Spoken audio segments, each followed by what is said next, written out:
নমস্কাৰ জনাইছোঁ সকলোকে। আজি মোৰ অন্য এটা ভিডিঅ'লৈ। আজি আমাৰ গাড়ীখনৰ ফ্ৰণ্টত যিখন ডাঙৰ চিচা এখন থাকে গ্লাছত শিলগুটি লগাৰ ফলত গ্লাছখন ফাটি গ'ল। কিমান ফাটিছিলে কিবা দেখাম আপোনালোকক, কিমানকণ ফাটিছিলে আৰু এতিয়া বৰ্তমান কিমান ফাটিলেগৈ চাওঁ আহকচোন আমি আমাৰ গ্লাছখন।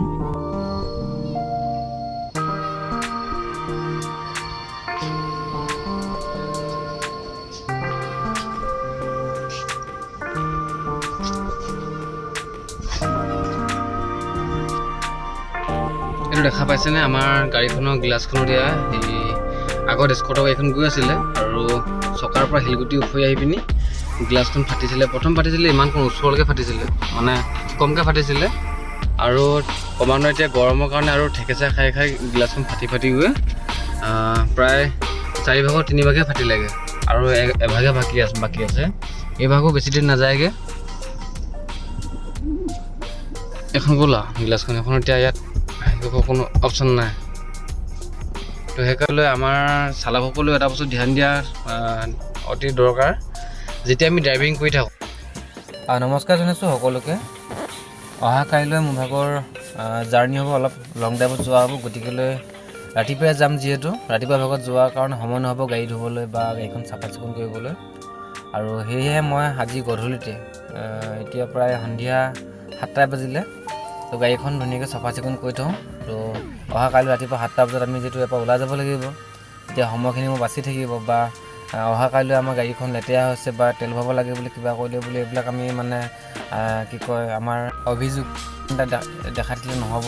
গতিকেলৈ কালি নকৈ পিনি আমাৰ আজিয়ে কৈ পিনি মই ৰেডি কৰিছোঁ গাড়ীখন। এয়া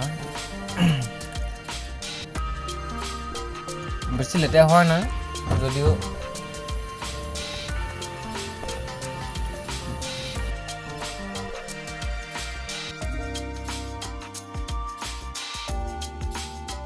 আৰু প্ৰায় গাড়ীখন ধোৱা হৈ গ'ল মোৰ ভাগৰ। এতিয়া যাম গাড়ীখনৰ চকাত হাৱা দিবলৈ। চকাটোতো হাৱাটো অলপ কমি আছে, গতিকে 7টা বজাত হয়তো কাইলৈ দোকানবিলাক নুখুলিব পাৰে। সেইকাৰণে মই আজিয়ে মানে কি কয় হাৱাটো দি পিনি ৰেডি কৰি থওঁ। আৰু প্ৰত্যেকটো চকাতে এতিয়া 33 গৈ হাৱা ভৰাই ল'লোঁ। হাৱা পইণ্ট কমি আছিলে যথেষ্ট, আৰু আমি এইটো মেচিনত দিছোঁ হাৱাটো।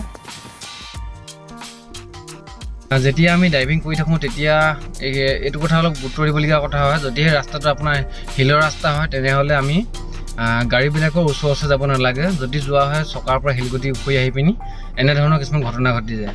এতিয়া খন্তেকতে সেয়া শিলটো লগাৰ কাৰণে আমাক গ্লাছখন চেঞ্জ কৰিব লাগিব, আৰু গ্লাছখন চেঞ্জ কৰিব যোৱা মানে টকা 10-15 হাজাৰ টকা গ'ল। আপোনালোকৰ লগত ঘটনা নঘটক বা এনেকুৱা ধৰণৰ সমস্যাত আপোনালোকে নপৰক, তাৰ ওপৰতে ৰাখি পিনি মই সংগতি ৰাখি ভিডিঅ'টিত আপোনালোকক জনাইছোঁ। শিলগুটি ৰাস্তাত য'ত নেকি পিকেবল পৰি থকা ৰাস্তা হয়, ৰাস্তাবিলাকত আপোনালোকে মানে গাড়ী একেবাৰে ওচৰলৈ যাব নালাগে। তাৰ পৰা কি হয় শিলগুটি উফৰি আহি পিনি গ্লাছত লাগে, গ্লাছখন এতিয়া ফাটি গ'ল। অলপ ফাটিছিলে অকণমানিকৈ, কিন্তু তাৰ পৰা এতিয়া গৈ ডাঙৰ হৈ গ'লগৈ। বাহিৰৰ ফালৰ পৰা ইমান স্পষ্টকৈ ধৰা নপৰে, কিন্তু ভিতৰত যেতিয়া বহি দিয়া হয় বা ৰাতি যেতিয়া আমি গাড়ী চলাওঁ লাইটৰ পোহৰত যেতিয়া পৰে মানে, তেতিয়া এই ফটাখিনি ধুনীয়াকৈ ওলাই পৰে আৰু চকুত লাগে। অসুবিধা হয় বৰষুণৰ বতৰত, অকণমান চকুত যেতিয়া এনেকৈ লাগি যায়।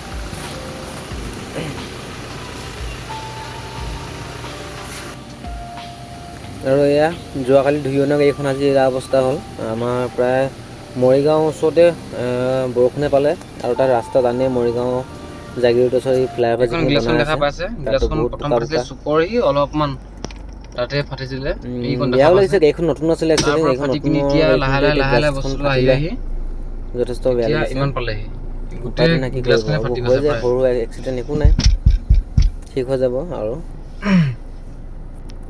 ঠিক আছে, আজিলৈ ভিডিঅ'টো মই ইমানতে সামৰণি মাৰিছোঁ। পাছত আৰু এনেকুৱা কিছুমান সৰু সুৰা ভিডিঅ' আপোনালোকক বনাই দেখাই থাকিম। আৰু যদিহে ভাল লাগে ভিডিঅ'বোৰ চাই পিনি লগৰ বন্ধু বান্ধৱীকো শ্বেয়াৰ কৰি দিব, আৰু চেনেলটো মোৰ ছাবস্ক্ৰাইব কৰি ৰাখিব। সকলোলৈ ধন্যবাদ জনাই মোৰ ভিডিঅ'টি ইমানতে সমাপ্ত কৰিছোঁ।